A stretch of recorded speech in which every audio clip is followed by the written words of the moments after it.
घर पर टंग थ्रस्टिंग की आदत कैसे रोकें और कुछ आसान से व्यायाम।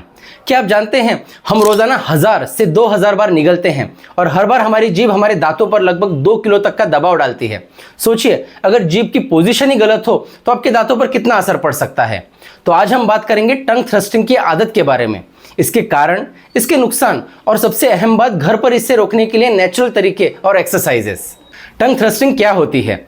जब हम कुछ निगलते हैं तो हमारी जो टंग होती है वो ऊपर टाड़ू से लगना चाहिए, लेकिन अगर टंग थ्रस्टिंग में जुबान आगे की तरफ दांतों को पुश करती है, इससे दांत धीरे धीरे बाहर की तरफ निकलने लगते हैं, ओपन बाइट हो सकती है और बोलने में स और श की आवाज़ सही से नहीं निकलती।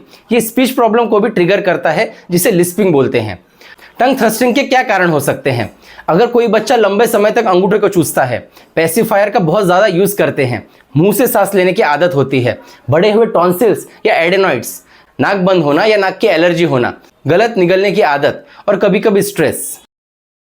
तो अब बात करते हैं इसे घर पर कैसे कंट्रोल करें। कुछ सिंपल सी आदतें हैं और कुछ एक्सरसाइजेस हैं जिसे आप रोज कर सकते हैं, जिससे आपको अच्छा रिजल्ट मिल सकता है। तो पहली एक्सरसाइज होती है टंग प्लेसमेंट अवेयरनेस।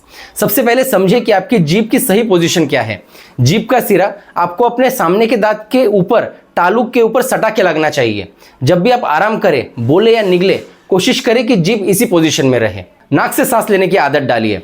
अगर आपको मुंह से सांस लेने की आदत होगी तो उसे छोड़ने की कोशिश करिए। मुंह से सांस लेने से जुबान नीचे गिर जाती है जिसे थ्रस्टिंग होता है। सॉलिड चीज़ों को चबाने की आदत डालिए। ज़्यादा लिक्विड या सॉफ्ट फूड खाने से माउथ मसल्स वीक हो जाते हैं। सेब, गाजर, सलाद जैसे सॉलिड चीज़ें चबाने से जॉ और टंग दोनों स्ट्रांग बनती है।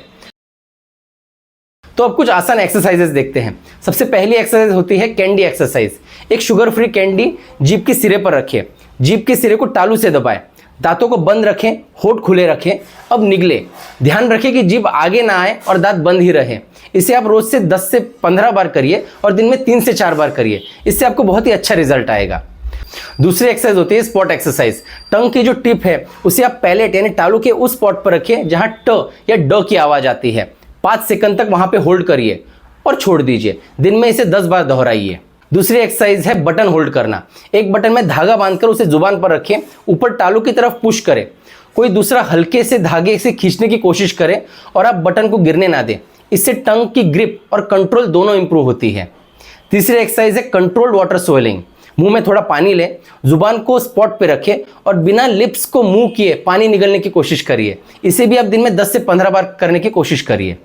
चौथी एक्सरसाइज है मिरर स्पीकिंग।